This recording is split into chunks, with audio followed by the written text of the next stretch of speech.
Hey guys, it's History Behind the Warrior, and today we're going to be talking about the top 5 most missed Mortal Kombat characters. Now just before we kick off the video, I just wanted to let you guys know that I've done a Let's Play for Outlast 2 on my other channel. The link for it will be in the description below, so feel free to check it out. Now ever since Mortal Kombat came out, fans have been screaming for their favourite characters to be in the combat packs. But unfortunately with Injustice 2 on the horizon, the chances of Combat Pack 3 is extremely slim. So it's left many people wanting and craving their favourite characters to be in the next Mortal Kombat game. So I've devised a bit of a list here with a mix of my own opinion and the community's opinion, characters that we'd love to see return in the future and actually play a role within the canon story. Now I won't be including anyone that was involved in Mortal Kombat X that was recently killed off, as it is still relatively early to have said character return, but I do guess Baraka and Mileena do deserve an honourable mention here. Now at number 5 we have Scarlett, a character that was finally introduced into Mortal Kombat 9 but kind of disappeared after the comics. I believe that many fans like her not only because she is a red ninja, but being a rather relatively new character allows her to have the potential to do anything within the universe, especially with the power set that she's been given. I would adore for this character to come back,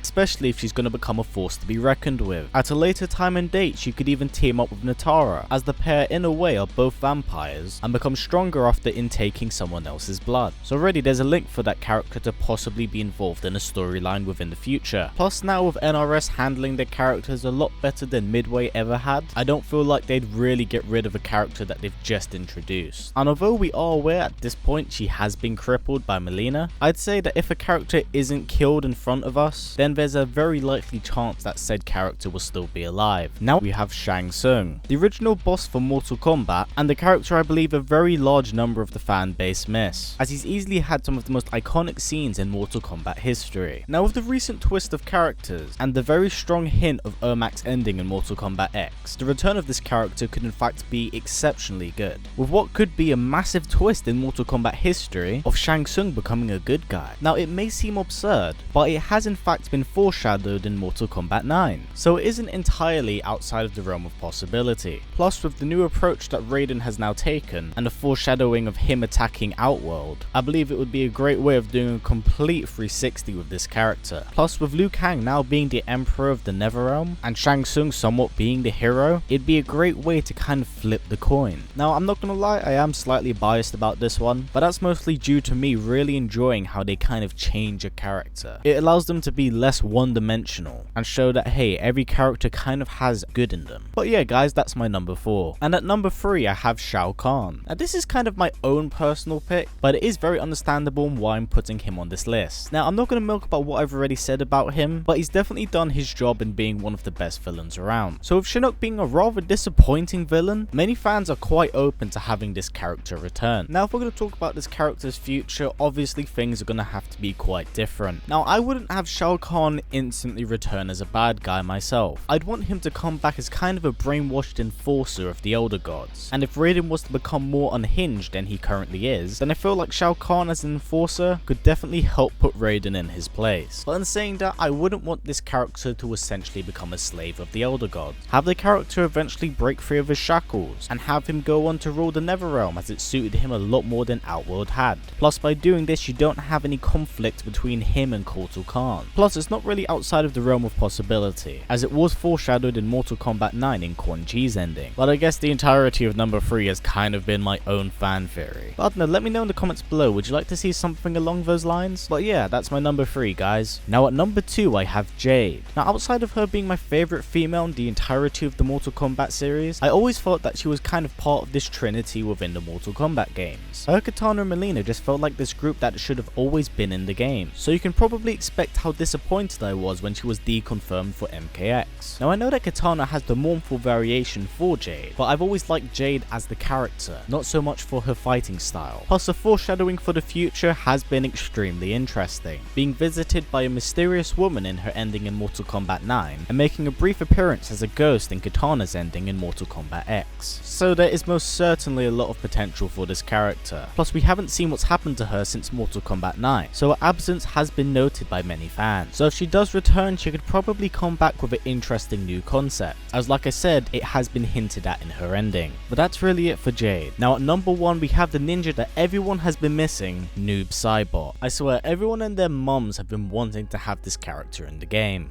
Ha!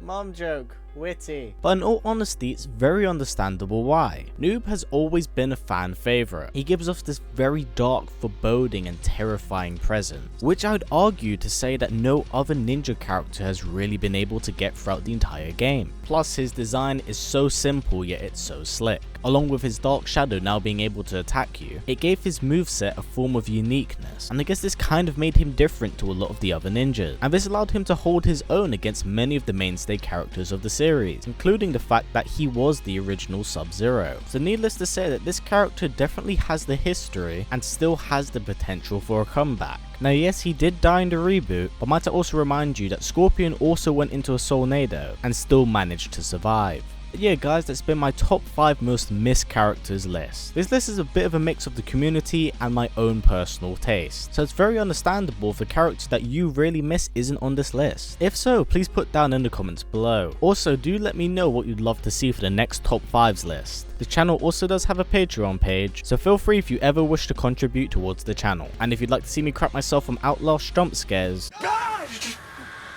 the link will be in the description below. Now as always guys, please comment, like, subscribe and share this video with everyone you know. Please take care and I will see you all next time.